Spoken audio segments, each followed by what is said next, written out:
quiero dar otros 5 minutitos, ¿verdad? Para ver si se logran integrar los demás y poder mandar yo la captura de asistencia.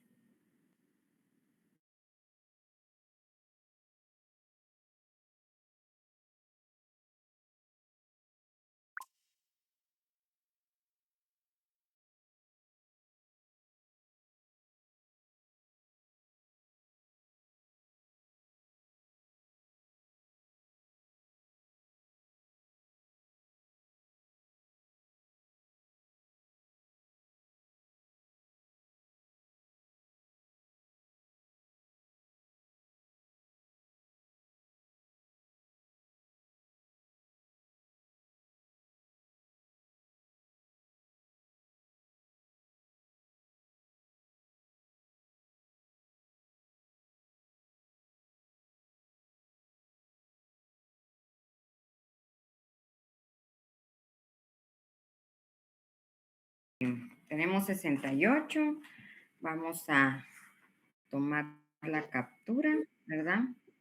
Para poder mandar nuestra asistencia como se debe, ¿verdad?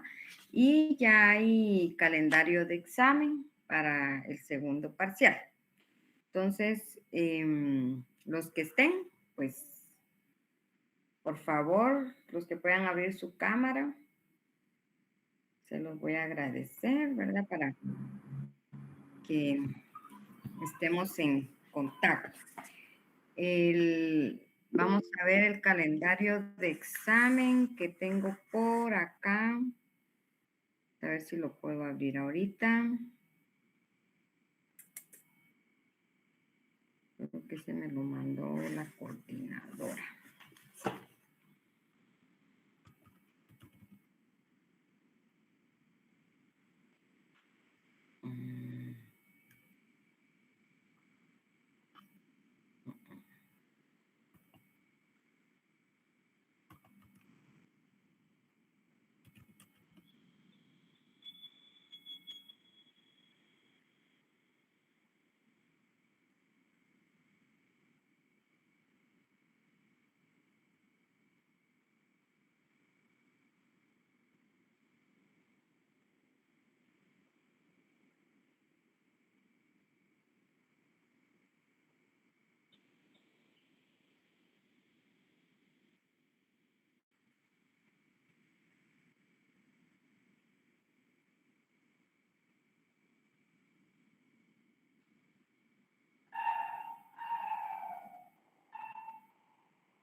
Bueno, lo que dice acá que va a ser el segundo examen virtual, ¿verdad? El examen va a ser virtual por los acontecimientos. Entonces, hasta que no tengamos instrucciones de otra situación, seguimos por esta vía virtual. Tengo fecha el 16 de abril a las 5:30. Nos tocaría a nosotros, ¿verdad? Entonces, por si quieren tomar nota en lo que, cuando termine la clase, yo les subo el calendario y si no pueden acceder a la página de la facultad, ¿verdad? Sería entonces 16 de abril a las 5:30. Va a ser virtual el examen, ¿verdad? Entonces, va a ser a través prácticamente yo decidiré qué tipo de formato utilizar para el examen, ¿verdad? Entonces, el tiempo del examen, pues es lo mismo, es de 1 hora, ¿verdad? Entonces, por favor. Entonces, hoy vamos a tocar el tema del trámite incidental de las excepciones previas, ¿sí? Que regulan nuestro ordenamiento legal. Para continuar yo con el proceso cautelar que contiene nuestro programa. Termino el proceso cautelar, tenemos 16 fechas la otra semana. Tendríamos el examen el otro jueves. Lunes, ¿verdad? Lunes, que sería 13, creo que no va a haber clase, pero no sé, ¿ustedes tienen examen el 13? No, pero sí el 14. Pero entonces sí podríamos recibir clases el lunes todavía. No, dice. No, no quieren. Bueno, No, entonces Linda, es que nuestro, tenemos tareas. ¿verdad que sí? Bueno, entonces el jueves tenemos nuestro examen. Les envié un resumen del tema que vamos a tocar hoy después de del trámite de las excepciones por la vía incidental, por favor. Y nuestro examen entonces llegaría hasta esa parte, ¿verdad? Luego nos vamos con el último tema. Vamos a tocar prácticamente lo que es ya la vía procesal, la etapa preparatoria del proceso, la demanda en sí, el derecho de defensa del juicio y vamos a ver, prácticamente nos tocaría cerrar con la actividad probatoria de las partes. Pero eso va dentro del proceso, que es declaración de partes, que son declaraciones de testigos, prácticamente va dentro del desarrollo del proceso. El dictamen de expertos, lo que pasa es que aquí en el programa lo tienen dividido. Entonces, lo que voy a hacer es de que estas figuras se las voy a mandar resumidas para explicar el proceso en general, ¿verdad? Entonces, por favor, me hacen el favor de estudiar una demanda. Yo el día de mañana o más tardar el domingo subo un formato de una demanda, ¿sí? Para que tengan, bueno, los que tienen práctica, pues ya tienen el formato de lo que es una demanda. No sé si a través del examen que es virtual voy a poder trasladarles una demanda. Voy a ver de qué forma lo hago virtualmente para que ustedes puedan señalar lo que yo quiero que ustedes identifiquen de lo que hemos visto en clase, ¿verdad? De acuerdo a los artículos del Código Procesal Civil. Pero voy a ver de qué forma me las ingenio para ponérselas a ustedes y que contesten dentro de esa demanda lo que yo necesito, o lo puedan achurar o señalar o identificar en corchetes. Vamos a ver cómo le hacemos, ¿verdad? Entonces, vamos a terminar el proceso de los incidentes, cómo es que se tramita, ¿verdad? Entonces, las excepciones previas, como ya las vimos todas, tienen su trámite, ¿sí? Tienen su trámite y es a través, pues, lógicamente, de la vía incidental. Si tienen a la mano, por favor, la ley del organismo judicial, se los voy a agradecer para que vayamos viéndolo con forma. Se los voy a ir yo diciendo en esta vía, ¿verdad? Entonces, las excepciones previas son las que están reguladas en el artículo 116 del Código Procesal Civil, ¿sí? Se tramitan por la vía de incidentes, ¿sí? ¿Cuál es el primer paso que hace el demandado para hacer este trámite por la vía incidental? Dentro de ese esquema que yo les voy a mandar después que terminemos la clase, está graficado, ¿sí? Entonces, el primer impulso procesal es que el demandado tiene 6 días de emplazamiento para poder hacer valer las excepciones, ya sea de la parte actora, ¿sí? O de la parte demandante, ¿sí? Eso es porque lógicamente, si yo estoy demandando a una persona, ya sabemos que esa persona va a ser notificada, ¿sí? Al ser notificada, como yo les decía las clases pasadas, el abogado que vaya a auxiliar, ¿sí?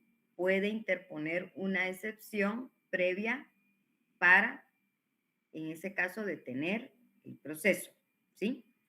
Entonces, ¿qué pasa? El demandado tiene 6 días de emplazamiento, dice, para poder hacer valer las excepciones. Y eso es de 6 días de emplazamiento, nosotros ya lo vimos. ¿Sí se recuerdan? ¿Sí se recuerdan lo Sí, del emplazamiento? licenciada. Eso está en el artículo 120, ¿verdad? Exactamente. Entonces, esos 6 días procesales, dentro de esos 6 días procesales, el demandado puede hacer uso de las excepciones previas, ¿sí? Entonces, dentro de esos 6 días, la primera acción es poder interponer una excepción. ¿Qué hace? Se plantea por una demanda, ¿sí? Este tipo de proceso de oposición a través de una excepción o que la excepción que yo voy a utilizar, ¿sí? Lo voy a plantear por una demanda, llenando lógicamente los requisitos que ustedes ya saben del 61, el 106 y el 107, ¿sí? Del Código Procesal Civil y Mercantil. Nos vamos a fundamentar en el artículo 135 de la LOJ. Si alguien lo tuviera a la mano, por favor, que le dé lectura a ese artículo. Sí, licenciada, aquí lo tengo ya a la mano. ¿Qué dice? Ahorita Lea. le digo. Permítame. Artículo 135 del organismo judicial. Incidentes. Toda cuestión accesoria que sobrevenga y se promueva con ocasión de un proceso y que no tenga señalado por la ley procedimiento, deberá tramitarse como incidente cuando las cuestiones fueren completamente ajenas al negocio principal. Los incidentes deberán rechazarse de oficio. El auto que decida él, permítame, incidente contendrá la condena en consta del que lo promovió sin razón, salvo evidente a buena fe. Ok, ahí lo que le está diciendo la ley le está dando la causa y la consecuencia, ¿sí? De lo que pasa cuando usted hace uso de esta figura procesal de la interposición del incidente, ¿sí? Entonces, ¿cómo se plantea un incidente? A través de la vía, ¿qué? ¿Cómo lo planteo? ¿Qué utilizo yo para plantear un incidente? Por una demanda.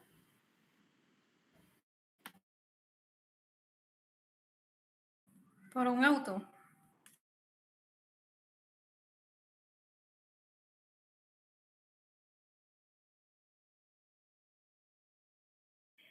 Se plantea en una demanda con los requisitos establecidos en el Código Procesal Civil y Mercantil, ¿sí? Así es como se plantea un incidente.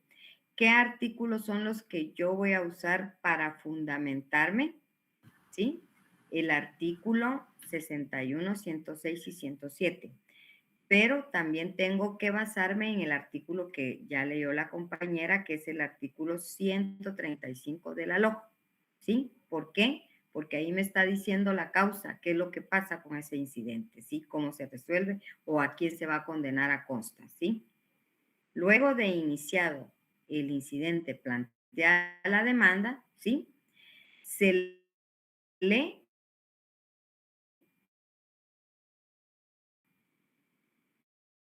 días, ¿sí? Ya tuve mis 6 días de emplazamiento.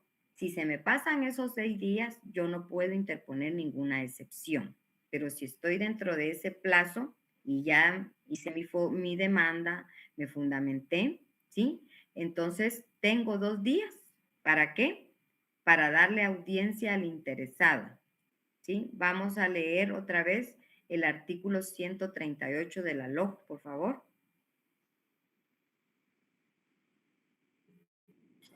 Artículo 138, trámite. Promovido un incidente, se dará audiencia a los otros interesados, si los hubiere, por el plazo de 2 días. Los incidentes de nulidad carecerán de efectos suspensivos, excepto si el tribunal lo considera necesario, y así lo declara en forma razonada y bajo su responsabilidad. Ok, entonces lo que a mí me interesa ahí ahorita es que tiene un plazo de 2 días. ¿Para 2 qué? días. Para la audiencia, ¿sí? Entonces, regreso. Se tramita, ¿sí? Por la vía incidental las excepciones previas. dentro de un plazo de 6 días, sí, del emplazamiento. Una vez yo esté dentro de ese plazo, puedo redactar o plantear mi demanda llenando los requisitos del 67, 106, 107, ¿sí? Y del 135 de la LOA. Yo interponiendo mi demanda de excepción, se inicia el incidente y se da audiencia de 2 días al interesado, ¿sí? De acuerdo al artículo 138. Ahí vamos, ¿sí? Entonces, cuando el incidente son cuestiones de hecho, ¿sí? Acordémonos que yo les dije, hay incidente de derecho, incidente de hecho. Entonces, cuando son cuestiones de hecho, ¿sí? Se toma en consideración del juez de abrirá si él quiere abrir a prueba por un término de 8 días. Pero, ¿qué quiere decir cuestiones de hecho? Cuando se dice que son cuestiones de hecho, ¿sí? Se discuten prácticamente cuestiones no reguladas por la ley, ¿sí? O sea, que no están en ley, por lo que hay que probarlo, ¿sí? Porque lo que es de derecho no se prueba, ¿sí? Y ustedes lo saben. Por eso dice incidente de derecho. El derecho no se prueba, pero cuando son de hecho, este tipo de cuestiones que se van a discutir y que no están reguladas en la ley, hay que probarlas. Entonces dice el artículo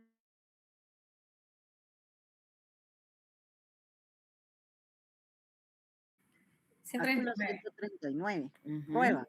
Si el sí, incidente se refiere a cuestiones de hecho y cualquiera de las partes pidiere que se abra prueba o el juez lo considerare necesario, el mismo se abrirá puerta por el plazo de 8 días. Las partes deben ofrecer las pruebas e individualizarlas al promover el incidente o al evaluar la audiencia, al evacuar la audiencia. ok. Por ejemplo, si yo estoy interponiendo, díganme una excepción que se me ocurra ahorita, de interponer una excepción previa, vamos a ver. Vamos a ver, por ejemplo, falta de capacidad legal, ¿sí? Falta de capacidad legal. Entonces, yo argumento dentro de la interposición de mi excepción de que hay falta de capacidad legal de una de las partes. Es una cuestión de hecho, ¿sí? Yo tengo que probarlo. ¿Cómo lo voy a probar? Pues con documentos. Y ahí es donde el juez dice que abre a prueba por el término de 8 días, ¿sí? ¿Sí? Entonces, si fuera, por ejemplo, cuestiones de derecho, ¿sí? En este tipo de incidentes se discuten que ya las cosas que ya están reguladas en la ley, por lo que no se prueba, ¿sí? Pero tenemos que tener mucho cuidado porque hay 2 casos muy especiales cuando son cuestiones de derecho en la que el derecho sí se prueba, ¿sí? Entonces dirá, ¿cómo así, licenciada? Usted está diciendo que el derecho, cuando es incidente de derecho, no se prueba.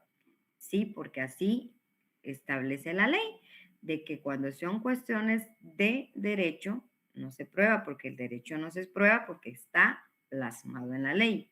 Pero hay 2 excepciones, el derecho extranjero y la costumbre. Acordémonos que la costumbre, ¿será que la costumbre es fuente de derecho o no? Sí. ¿Qué dice el artículo 2 de la ley del organismo judicial? Vamos a leer.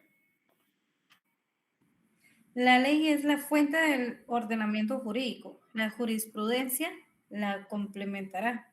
La costumbre regirá solo en defecto de ley aplicable o por delegación de la ley, siempre que no sea contraria a la moral o al orden público y que resulte probada. Ahí está. Y que resulte probada. ¿Sí? Entonces, ahí está la excepción. ¿Sí? Cuando es cuestión de costumbre, hay que probarlo. ¿Sí? El mismo artículo 2 nos lo da. ¿Sí? Entonces, el derecho extranjero.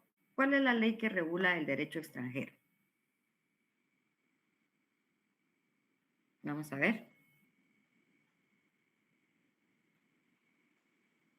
Vamos a ver cuál es.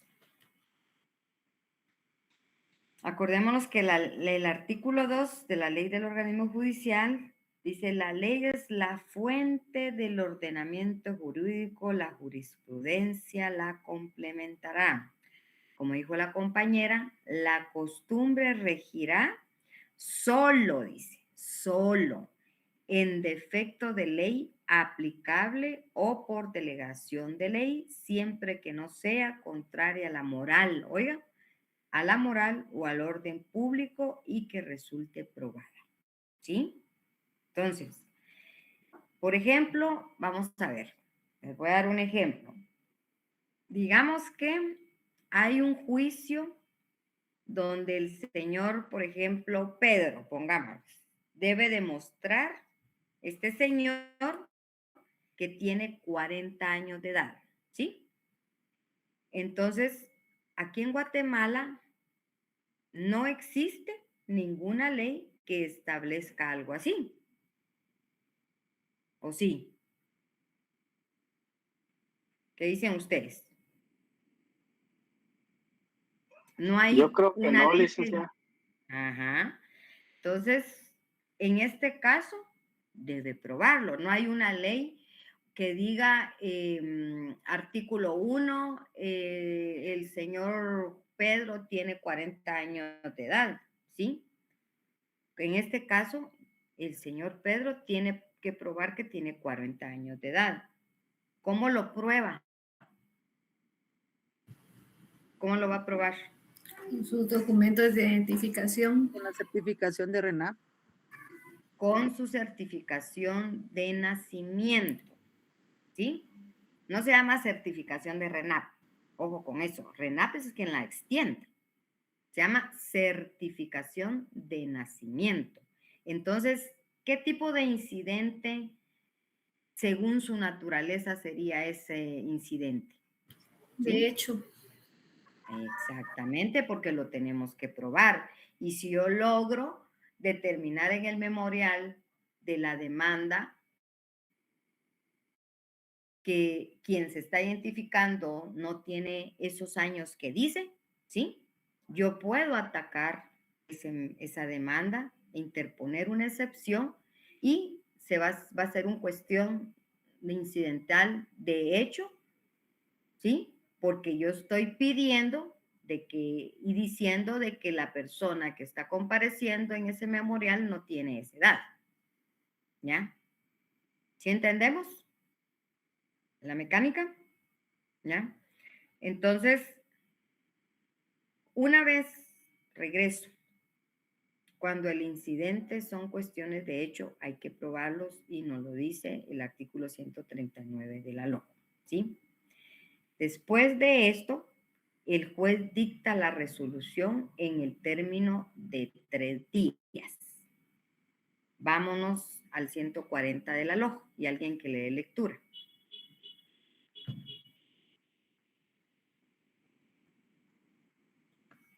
Por favor.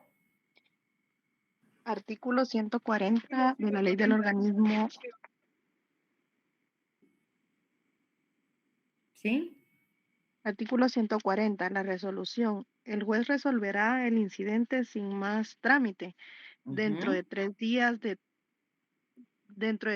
transcurridos el plazo de la audiencia y así se hubiere abierto a prueba. La resolución se dictará dentro del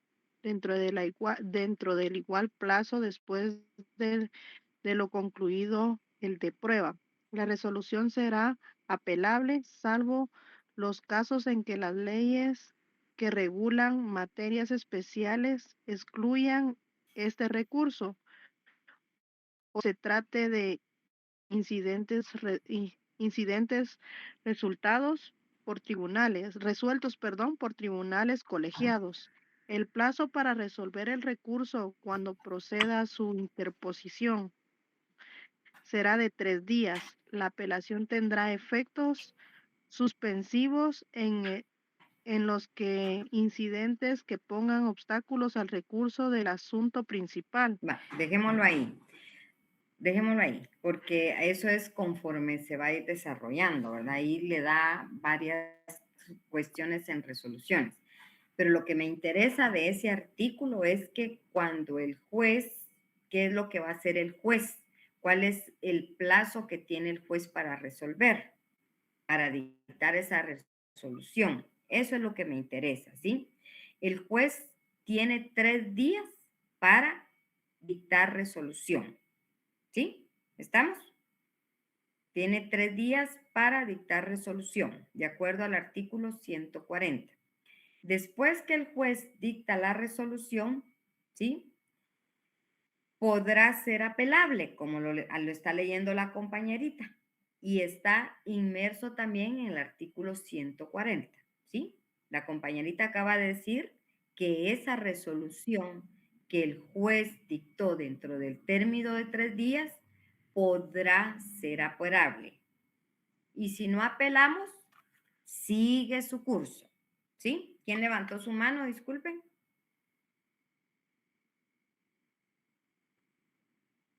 ¿Nadie levantó su manita? Ok. Entonces, después que el juez dicta su resolución, ¿sí? Puede ser apelable, pero eso ya depende, ¿verdad? Ya depende de la parte que se está oponiendo. Dictada la resolución, si no hay apelación, ¿sí? Se notificará a las partes, ¿sí? De acuerdo al artículo 75 del Código Procesal Civil y Mercantil. Vamos a leer el 75 del Código Procesal Civil y Mercantil.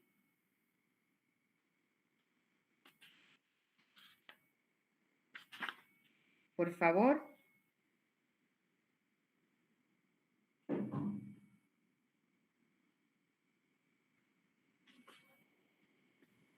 Artículo 75. Término para notificar.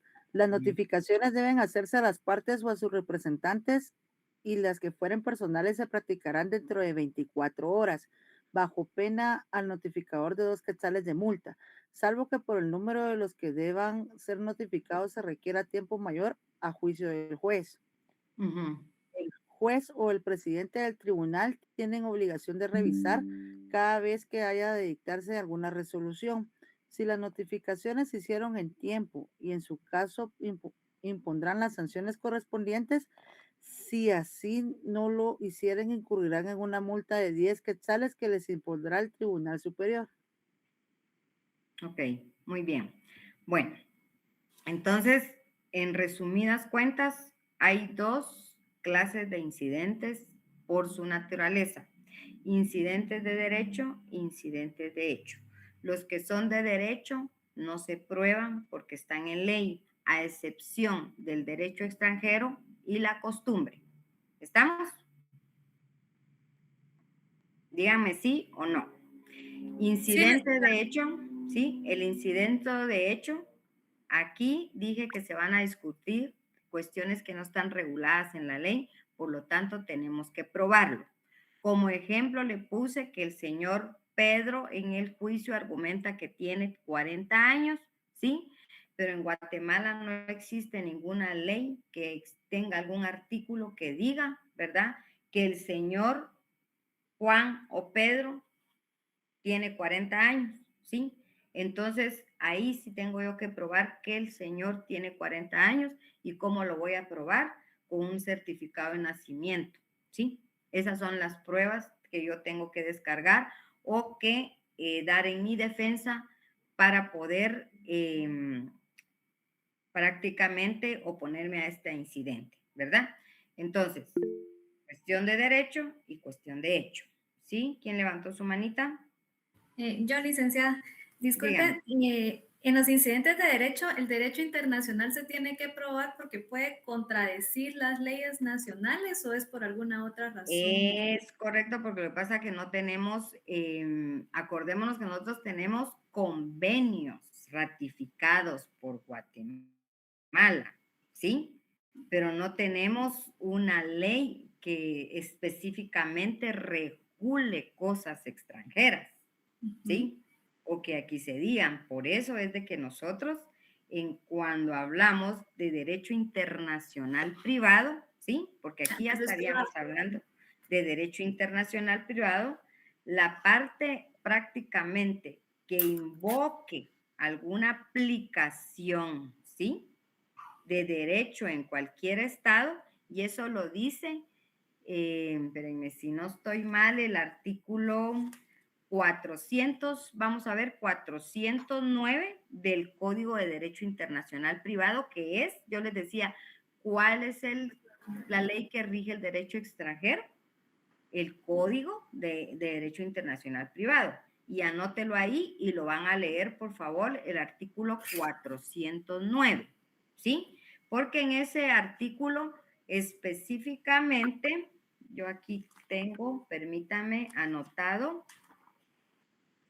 Sí, aquí lo tengo, el 409. En ese artículo 409 específicamente dice, la parte que invoque aplicación del derecho de cualquier estado contratante en uno de los otros o disidenta de ellas podrá justificar su texto, vigencia y sentido mediante certificación de 2 abogados en ejercicio en el país de cuya legislación se trate, que deberá presentarse debidamente legalizada, ¿sí?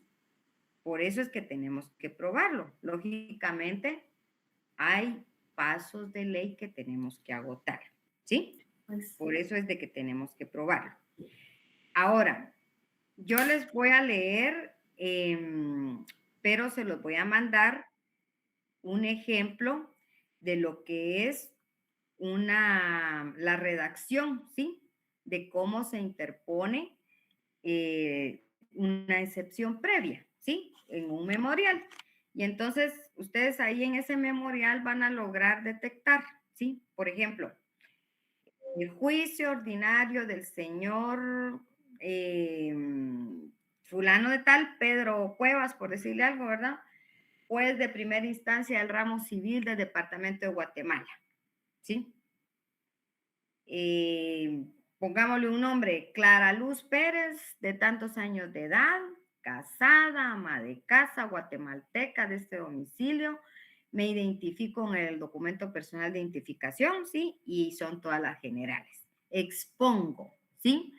Del auxilio profesional que actúo bajo la dirección y procuración y auxilio de la abogada y el nombre, ¿sí? Yo les voy a mandar un memorial para que ustedes llenen los espacios, ¿sí? Y lo descargan y lo imprimen y lo practican llenando los espacios en blanco que yo les voy a dejar, ¿ya? Más o menos en ese sentido quiero hacerles el examen. Voy a ver cómo me las ingenio. Entonces, del lugar para recibir notificaciones, señalo como lugar las notificaciones y citaciones de oficina profesional y luego de mi comparecencia y los hechos, ¿verdad? Y entre los hechos ahí se recuerdan que se tienen que fundamentar. Entonces, por ejemplo, para interponer la excepción en el apartado de los hechos, entonces ustedes van a manifestar. Para el efecto debe tenerse presente que ha sido reiterada la jurisprudencia por parte de los tribunales de instancia que la procedencia de esta excepción en los juicios de conocimiento radica en el hecho de que el demandante no cumpla con observar los requisitos formales. Mire, aquí le está diciendo que no cumplió con los requisitos formales del artículo 61, 106, 107 del Código Procesal Civil y Mercantil. La excepción de demanda defectuosa, ¿sí? Esta es una excepción de demanda defectuosa. Tiene como finalidad práctica prácticamente, primer lugar, evitamos juicios inútiles y ustedes dicen, ¿por qué? ¿Sí? ¿Por qué? Y luego se fundamentan, le escriben prácticamente cada artículo. Entonces, dentro de los hechos también ustedes van a ir colocando los incisos a los que ustedes van a atacar, ¿sí? Por ejemplo, ya atacamos el primero de que no cumple con los requisitos de los artículos 61, etc.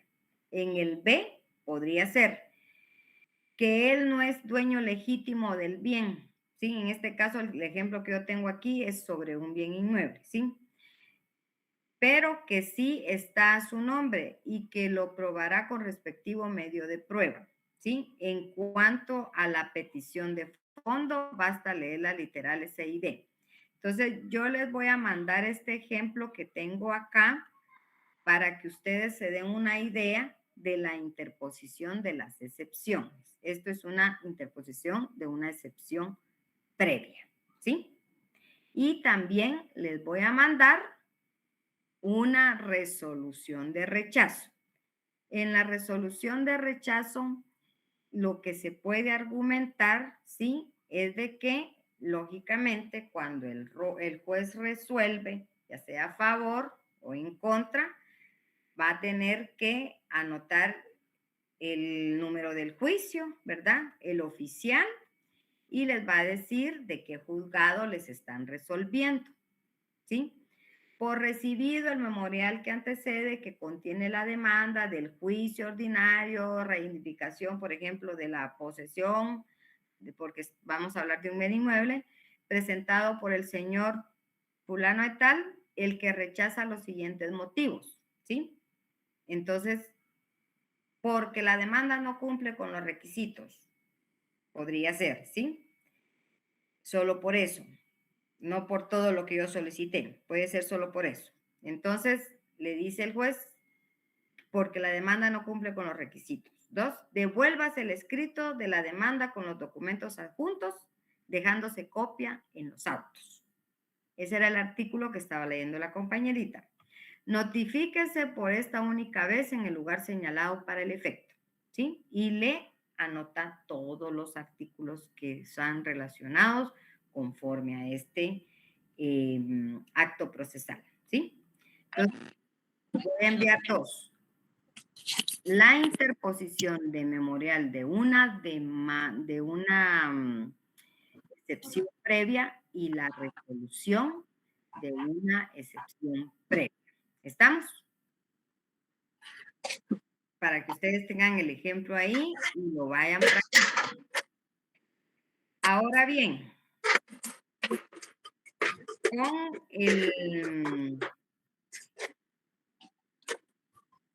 con el proceso cautelar que estábamos viendo la clase pasada, ¿sí? ¿Alguien tiene encendido su micrófono ahí, por favor? Envié un resumen, ¿sí? De qué son procesos declarativos, qué son procesos de ejecución y qué son procesos cautelares, porque en nuestro programa está establecido lo que es la protección cautelar, ¿sí? Y entonces nosotros vimos la clase pasada un poquito de lo que está prácticamente o lo que regula nuestra ley, pero hablamos un poquito, ¿sí? De lo que nosotros podemos hacer uso, ¿sí? Como en derecho corresponde, de acuerdo a la ley, ¿sí? De acuerdo a estas medidas cautelares, ¿sí? Entonces, dentro del resumen que yo les envié están los procedimientos o los procesos declarativos. ¿Para qué? Porque tenemos que tener la diferencia en lo que es un proceso declarativo, un proceso de ejecución y un proceso cautelar, ¿sí? Un proceso declarativo es el que nosotros vamos a oír, vamos a escuchar, que lo vamos a conocer como procesos de conocimientos, de declaración o de cognición. Entre ellos vamos a encontrar lo que es el juicio ordinario, el juicio oral y el juicio sumario, ¿sí? En los procesos de ejecución los vamos a conocer como procesos ejecutivos. Y dentro de ellos vamos a encontrar en la vía de apremio el juicio ejecutivo y en la ejecución de sentencias. Pero también existen los procesos cautelares, que nosotros les conocemos como procesos de aseguramiento. Y ya lo hemos repetido miles de veces porque lo que tratan es de asegurar la asistencia de ese derecho que yo estoy reclamando.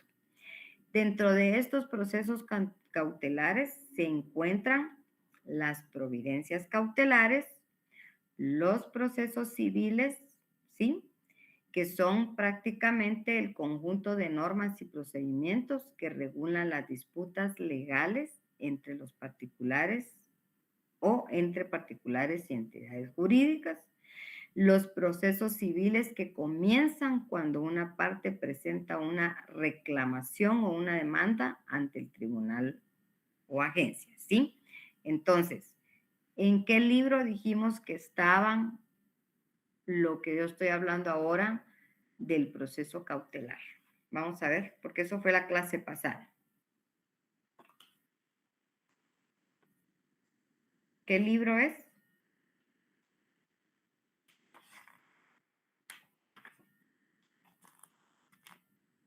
Alguien, por favor. En el libro 5 del Código Civil. En el libro 5 del Código Civil. ¿Y qué dice ahí de título, compañera?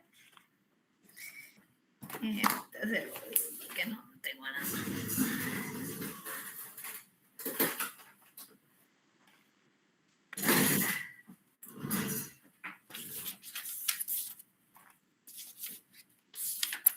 Solo ella tiene su ley a la mano, compañeros.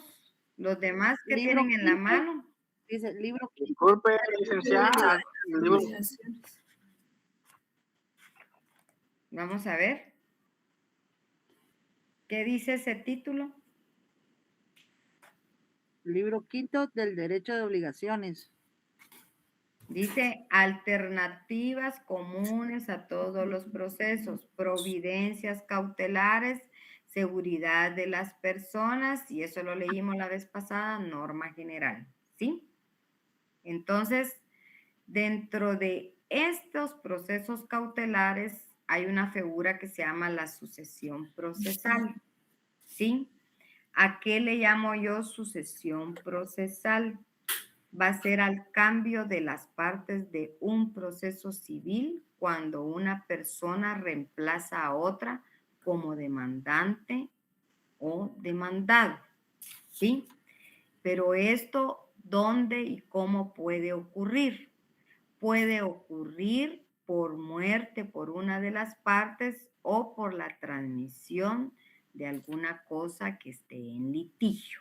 Por eso se llama la sucesión procesal, ¿sí?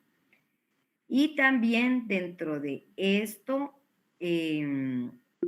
la sucesión procesal causa que fallece una de las partes, ¿sí? Entonces, hay transmisión del objeto litigioso, ¿sí? ¿Por qué? Porque fue una intervención prácticamente provocada, ¿sí? ¿Quién levantó su mano? Nadie. Licenciada, muy buenas tardes. Buenas tardes, Donald.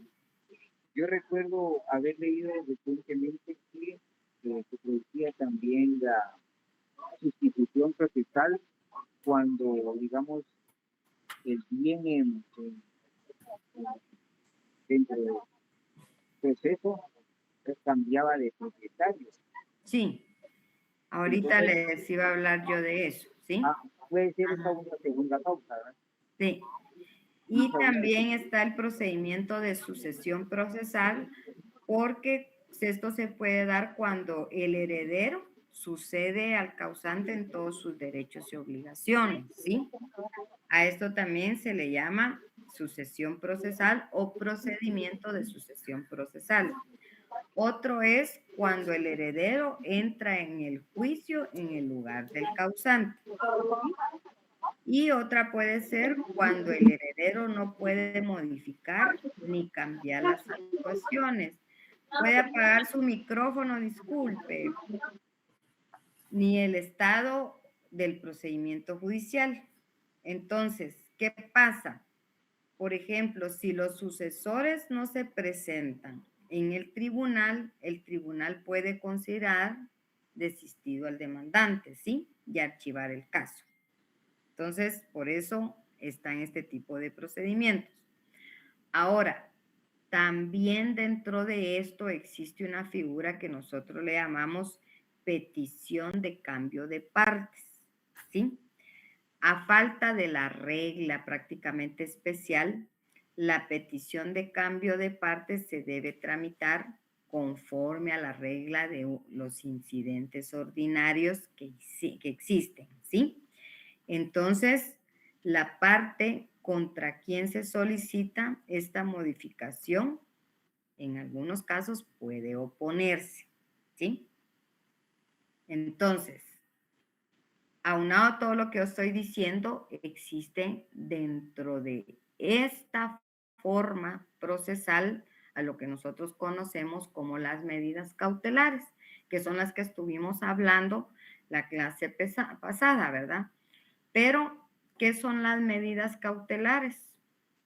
¿Sí? Son actuaciones judiciales que se toman para garantizar lógicamente el éxito de un proceso civil, ¿sí? Y se pueden adoptar antes o durante el proceso, ¿sí?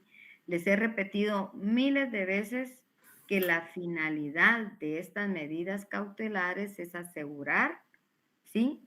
La pretensión, muchas veces que no sea posible, ¿sí? Evitar que el demandado también pueda poner algún obstáculo en el desarrollo del proceso y también garantizar la seguridad de una víctima, o un ofendido o al testigo también, ¿sí? Hay tipos de medidas cautelares y eso es lo que habíamos visto: el embargo preventivo de bienes, la intervención, o administración judicial de bienes productivos, ¿sí? Por ejemplo, un depósito de una cosa, de un mueble, ¿sí? Una formación también, por ejemplo, de un inventario de bienes, una anotación preventiva de demanda, ¿sí? Este tipo de medidas cautelares que nosotros podemos darle forma procesal tienen requisitos, ¿sí? ¿Por qué? Porque no cualquiera puede pedirlas, ¿sí? No cualquiera puede pedirlas. Entonces, quienes están obligados a hacer uso de estas medidas cautelares, ¿sí? Deben ser prácticamente instadas por la parte actora, ¿verdad? Que es la parte actora, que es quien está haciendo que se ponga en movimiento ese órgano jurisdiccional que corresponde. Entonces, también pueden instar con la demanda principal o con carácter previo a la misma, ¿sí? Porque acordémonos que yo dije que pueden ser antes o durante el proceso. Si pueden ser antes de que inicie el proceso, podría hablar yo de un arraigo, ¿sí? En el caso de que la solicitáramos con carácter previo, ¿sí? Se deben acreditar como razones de urgencia y necesidad, ¿sí? Porque hay una urgencia de peligro de fuga, ¿verdad? O yo puedo pedir también cuando hay violencia familiar, ¿sí? También puedo pedirlas, ¿verdad? Entonces, aquí ya serían por carácter de urgencia y necesidad que yo esté haciendo uso de una medida cautelar. Ahora, hay modificación o supresión, ¿sí? Las medidas cautelares también pueden ser modificadas o pueden ser suprimidas, ¿sí? Si se modificara alguna situación de hecho con base en la que se adopten, ¿sí? O el juez puede ordenar levantar la medida cautelar, que es el único que tiene la facultad para hacerlo, si ya no es necesaria esa medida cautelar, ¿verdad? Entonces, quien tiene la facultad para levantar esa medida cautelar únicamente será el juez. ¿Qué pasa con la anotación de demanda? Yo sé que ustedes lograron leer el código, pero voy a tocar nuevamente por favor, estas medidas cautelares porque nos van a servir más adelante, les decía yo, en el desarrollo del juicio.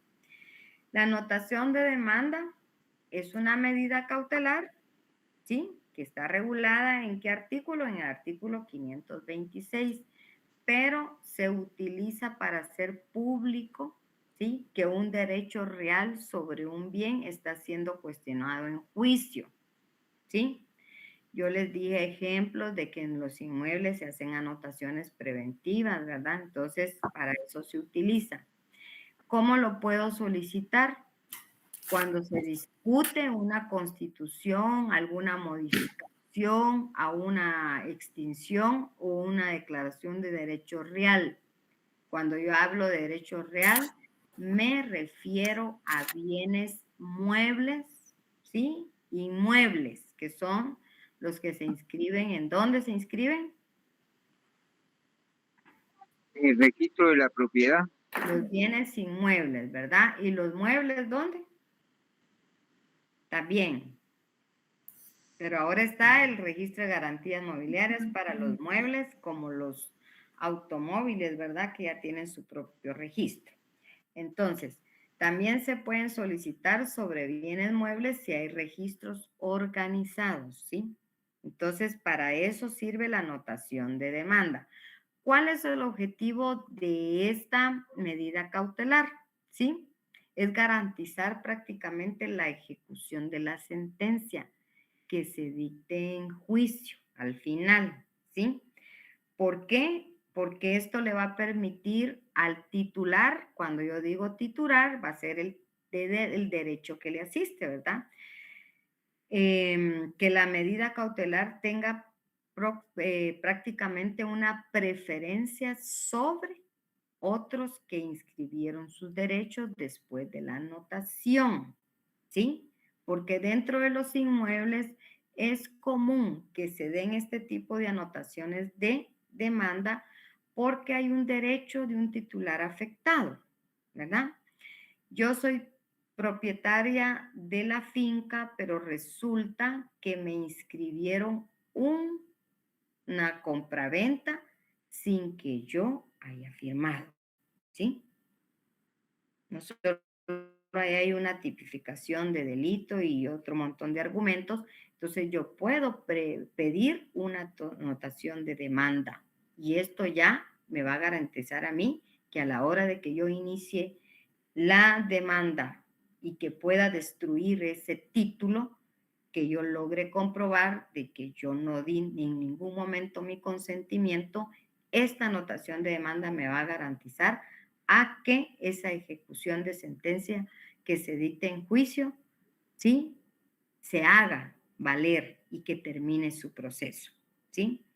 ¿Qué efectos entonces va a tener esa anotación de demanda sobre los nuevos propietarios?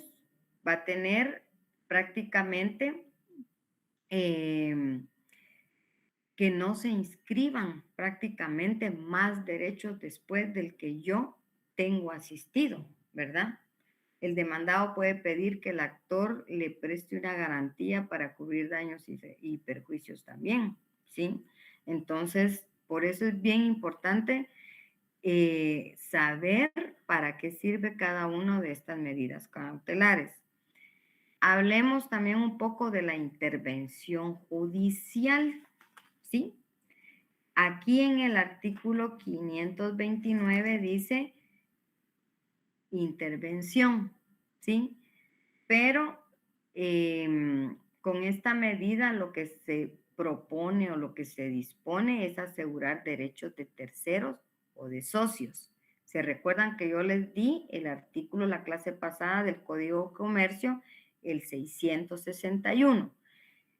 También puede decretar esta medida de intervención judicial para conservar bienes que podrían ser objeto de extinción de dominio, ¿sí?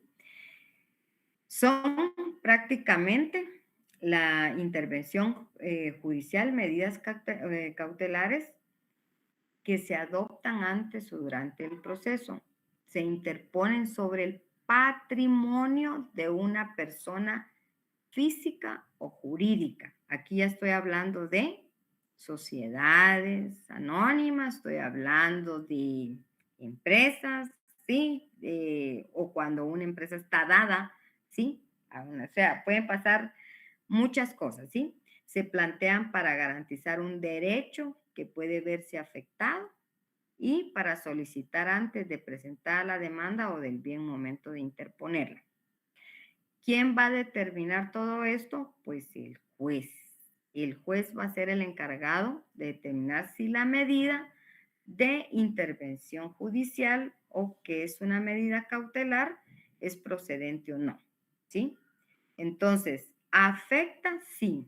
¿Por qué? Porque va a afectar la administración, lógicamente, de una persona jurídica, ¿verdad? Se dispone para asegurar posibles derechos de terceros o de socios. Puede conservar bienes, ¿sí? Se decreta cuando encuentra en el proceso de investigación de bienes que podrán ser sujetos de extinción. Y se hace para conservar esos bienes y asegurar prácticamente pues la utilidad económica en el futuro, ¿sí? Ahora bien, ¿qué pasa con otra medida cautelar? Si los alimentos provisionales son una medida cautelar, ¿ustedes qué creen? ¿Será que los alimentos provisionales son una medida cautelar? ¿Qué creen ustedes? Yo pienso que sí, licenciada. Sí, ¿sí? ¿Por qué? Porque estas pueden garantizar el bienestar de los menores, ¿verdad? Y, lógicamente, pues, la supervivencia de la madre. Pero, ¿por qué yo hablo de los alimentos provisionales? Porque en la práctica hay muchos juicios de alimentos y ustedes saben que eso es bastante común, ¿sí? En el juzgado de familia estamos, pero prácticamente como que fuera el pan nuestro cada día, ¿verdad? Pero ¿qué son los alimentos provisionales? ¿Sí? Dentro del derecho, dentro de la práctica, prácticamente son pagos que el juez establece temporalmente, ¿sí? Mientras se tramita el juicio por alimentos, ¿ya? Doctrinariamente, estos alimentos provisionales es lo que nosotros conocemos por lo que el juez dicta, ¿sí? Como ¿cómo le llamamos a eso? ¿Cómo le llamamos? ¿Pensión provisional? ¿Sí? ¿Le podemos llamar pensión provisional o no? ¿Han oído ustedes que los jueces dictaminan una pensión provisional? Yo creo que sí, licenciada, porque ya después se llama pensión alimenticia, Ah, pero como esta está provisionalmente, está temporalmente, porque después va a cambiar su suma o su forma, entonces sí es provisional. sí, porque no ha terminado el proceso, ¿verdad? No ha terminado el juicio. Entonces, para garantizar el juez, y como acordémonos que yo he dicho que los alimentos de los menores, ¿sí? Son intocables, ¿verdad? Entonces, para garantizar eso, nosotros le llamamos alimentos provisionales, ¿sí? Doctrinariamente ustedes van a hallar muchos libros de derecho que algunos juristas le llaman así, pero estos alimentos provisionales que el juez dictamina, ¿sí? Prácticamente se vuelven obligatorios y se van a mantener hasta que la sentencia quede firme, ¿sí? Y se van a establecer cuando hay necesidad inmediata de supervivencia, ¿verdad? Cuando se compruebe prácticamente que sí se necesita. ¿Quiénes van a solicitarlo? Pues lógicamente, ¿sí? Se solicitan en la demanda, ¿verdad? Se van a basar en los documentos, en los antecedentes que se acompañan para la causa. Hay que cumplir con ciertos requisitos, ¿sí? Que hay que fundamentar, ¿sí?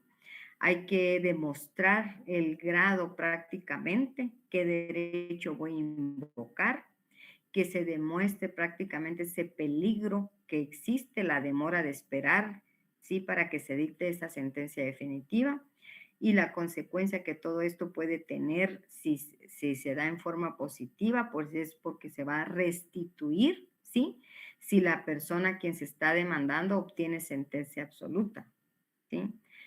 Entonces, por eso es bien importante, ¿sí? Que estos procedimientos que son de urgencia se puedan obtener en una forma rápida, ¿verdad? Ahora, ¿qué es una providencia de urgencia? ¿Sí?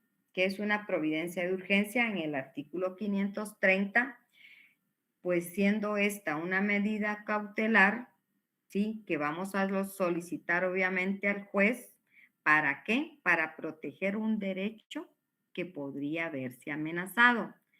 Se puede solicitar por escrito, ¿sí? Y se solicita cuando se teme, ¿sí? Hay un temor que un derecho que se vea amenazado, por ejemplo, amenazado por algún perjuicio inminente que no tenga reparación, ¿verdad? ¿Por qué? Porque esto va a asegurar provisionalmente los defectos de la decisión del fondo de mi demanda, ¿sí? Por ejemplo, en un procedimiento tributario, les decía yo, ¿sí? Son medidas de garantía prácticamente y esto pues son circunstancias que van a servir para resguardar el derecho del solicitante, ¿sí? Se puede solicitar cuando se teme un derecho también que se vea amenazado durante un tiempo necesario para hacer valerlo. Hay ciertas características que se deben de tomar en cuenta, que tienen que tomarse en cuenta para asegurar provisionalmente, ¿sí? ¿Por qué? Porque el juzgador lo que va a hacer es decretar prácticamente, ¿sí? Las solicitudes de parte y lo puede decretar también de oficio. Entonces hay que tener mucho cuidado cómo se pide. Pero ¿cuál es la finalidad? Es neutralizar o eliminar lógicamente, ¿sí? Ese peligro de demora, ¿sí? Que se puede dar dentro del proceso. Por eso es que es bien importante que cuando se da una providencia de urgencia se pueda justificar el por qué, ¿verdad? Entonces, todo esto que yo dije ahorita, se los mandé resumido en Classroom. Ya lo tienen ahí subido. Yo voy a mandarles ahorita esta diapositiva que tengo acá y vamos a estudiar hasta donde dice providencia de urgencia. Por favor, de acuerdo al programa. Yo me voy a quedar hasta hoy por acá. Les voy a dejar unos minutitos antes porque tengo también ahí un compromiso y no puedo dejar de ir. ¿Sí, Donald? Gracias. Donald, Licenciada, todavía le puedo hacer una consulta. sí, dígame. Como yo veo que usted es experta en notariado, pregunto si se hizo una escritura de donación indebido y se puso que era por el precio de y no se logró inscribir en su momento oportuno.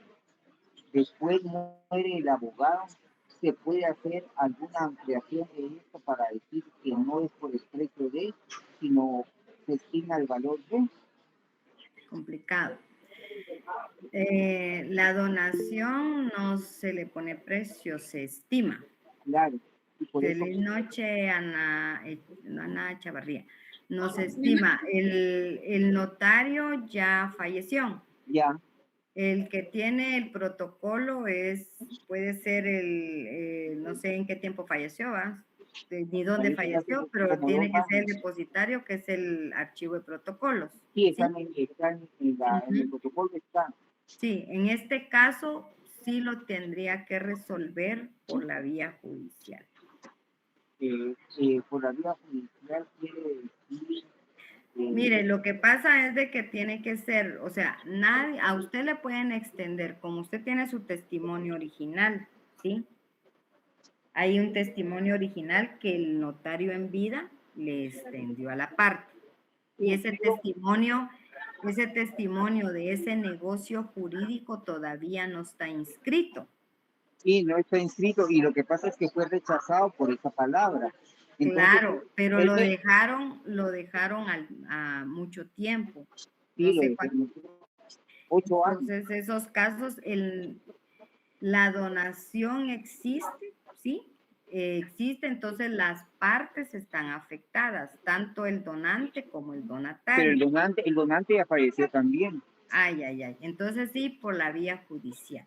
Vía judicial Ahí sí, quiere ahí decir sí. un intestado o puede de otra forma.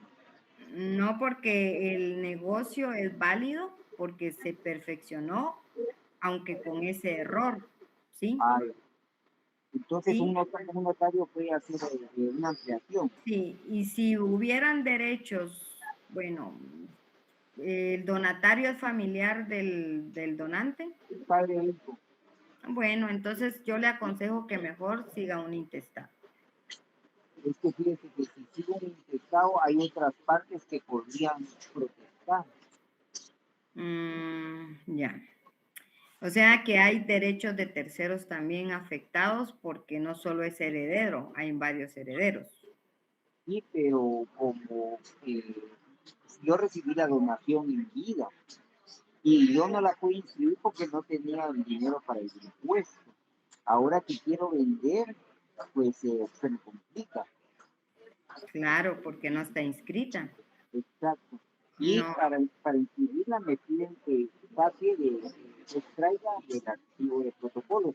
Y al claro. extraerla otra vez tengo el problema de que no me la reciben. Tal vez no me la van a recibir porque tiene la palabra esa. No, no, no, es que el notario dio su aviso especial con ese error. Fue un error notarial de redacción. Usted puede ir ante el juez para que le declare su derecho, ¿sí? Y entonces ya con un despacho judicial, él manda a inscribir la donación, ¿sí? Ay, sin pasar por el atestado. Sí, sin pasar con el intestado. Ya una vez yo no sé si le donó todo el inmueble o un porcentaje de derecho. Todo, todo. Sí, entonces ya usted sería el legítimo propietario, ¿verdad? Pero sí tendría que ser ante el juez. ¿Fue Claro. fue civil o qué? ¿Cómo? ¿Fue civil o qué? Sí, es un juez civil, sí. Ah, licenciada, y perdón, ¿usted me podría hacer ese trabajo? Sí, claro. ¿Puedo tener su número o dónde localizarla? Sí, que se lo dé Jonathan. Ah, ya, pedir a Jonathan. Sí, ajá, que se lo dé Jonathan y cualquier cosa, pues con mucho gusto ahí en la oficina lo podemos recibir y todo. Perdón, licenciada, ¿y como cuánto tiempo lleva su proceso? Ay, no, eso no se lo puedo decir. Más o menos es que tengo urgencia. Sí, Pero mire, la verdad es yo de le que, pago, mire, lo licenciada. único que le voy a decir que esos juicios no son tan cortos, ¿sí? Esos son procesos, esa es una particularidad de los juicios civiles, ¿verdad? Que los juicios civiles muchas veces se vuelven extensos, ¿sí? O sea, que no es que solo el juez uno lo lleva y ya se haga. No, no, no, no, no. Acordémonos que hay etapas que agotar del proceso y todo, y el juez, si no hay oposición de nada, o sea, él tiene que revisar el expediente, no se va a resolver pronto, ¿sí? Pero entre más se tarde, más se va a tardar en resolver, entonces es de iniciarlo, pues. Claro, pero licenciada, cuando usted hay oposición, podría ser que otros que creen tener derecho de derecho. Derechos se puedan oponer, ¿verdad? Y entonces el juez ahí puede decir, no, aquí hay derechos afectados, todos tienen derecho a la masa hereditaria y se tiene que erradicar un intestado. Pero aunque el que se dio la propiedad lo haya hecho con toda su voluntad. Sí, mire, lo que pasa es que usted tiene un título, como le digo, tiene un título voluntario, fue voluntario, hay un derecho asistido con un error notarial de redacción, pero eso no deja de ser legal. Ah, ya. Lo único es de que como una donación no se vende, sino que se estima, entonces ahí sí se incumplió con un requisito del contrato. Sí, una Feliz informalidad. noche, Jocelyn. Sí, así es. Buenos Pero días. con mucho gusto se le puede dar la asesoría en la oficina, ¿verdad? Entonces, Está bien. ahí con Jonathan que le dé mi número. No tenga pena. Voy a pedirle, ¿usted atiende los sábados o solo los semanas? Bueno, Claudia, ¿quiere decirme algo? Sí, licenciada, solo sobre el glosario la podemos colorear. Es que yo ya hice el mío, pero siguiendo, por ejemplo, como estamos aprendiendo usando lapicero azul, por ejemplo, yo Ujú. hice con lapicero azul las preguntas, las palabras y las definiciones y conceptos los hice como en color negro, Ujú. pero quería colorear y lo demás, quería saber de eso si se podría. Sí, claro. No hay ningún problema, esa es creatividad de ustedes, ¿sí? La dedicación, presentación. También voy a subir en Classroom, ¿verdad? Lo de la tarea para que vayan subiendo sus glosarios. ¿Oí? Muchas gracias, Ligden. Bueno, a la orden. Bueno, entonces nos quedamos por acá, jóvenes. Pasen muy buenas noches y suerte, por favor. No se van a confiar que porque hay 10 puntos puedan tener todos los 10 puntos. Y no se van a confiar de que porque ya llevo zona con los 10 puntos, yo no voy a contestar el examen. Dedíquense, por favor. ¿Sí? Aquí lo importante es dedicarse, demostrar prácticamente de que están leyendo. Nos vemos entonces el día del examen y por favor suerte y con cuidado, nada con exceso, todo con medida. Que tengan buena noche. Feliz noche, licenciada. Muchas gracias. Bueno, bueno.